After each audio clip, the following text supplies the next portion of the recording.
अस्सलाम वालेकुम my YouTube family, कैसे हैं आप सब। आई होप आप सब बिल्कुल ठीक ठाक होंगे, खैर खैरियत से होंगे और बहुत ज़्यादा खुश होंगे।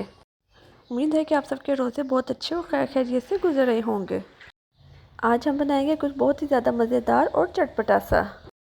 आज हम बनाएंगे बहुत ही ज़्यादा मज़ेदार सा इमली का खट्टा पानी। इसे आप बनाकर 1 से 2 महीने के लिए एयर टाइट बोतल में डालकर स्टोर कर सकते हैं और पूरा रमज़ान आसानी से चला सकते हैं। यहाँ पर मैंने 1 बाउल इमली का पेस्ट लिया है। इमली को ओवरनाइट के लिए मैंने पानी में डिप करके रखा हुआ था। सुबह इसके जो सीड्स है उसको मैंने रिमूव कर दिया। सीड्स रिमूव करने के बाद इसको ब्लेंडर में डाल के इसका पेस्ट बना लिया और इसका पेस्ट बनाने के बाद मैंने इसको छान लिया था। सबसे पहले मैंने चूल्हे पर एक पैन रखा है, उसमें मैंने इमली का पल्प डाल दिया है। इसमें मैंने हाफ़ टेबल स्पून नमक, हाफ़ टेबल स्पून लाल मिर्च पाउडर और 8 से 10 टेबल स्पून चीनी के ऐड किए हैं। ये सब चीज़ें डालने के बाद हम इसको अच्छे तरीके से मिक्स कर लेंगे। अगर आप चाहें तो इसमें थोड़ा सा पानी भी ऐड कर सकते हैं, लेकिन डिपेंड ये करता है कि आप ये खट्टा बना किस लिए रहे हैं, चना चाट के लिए बना रहे हैं या फिर गोलगप्पों के लिए बना रहे हैं।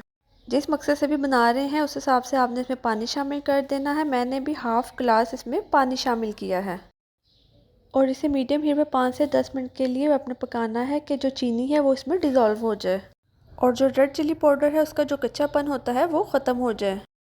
ये आप पे डिपेंड करता है कि इसे आपने कितना थिक रखना है। अब 10 मिनट हो चुके हैं और जो इमली का खट्टा पानी है वो बिल्कुल रेडी है। अब मैं इसे बाउल में निकाल लूँगी।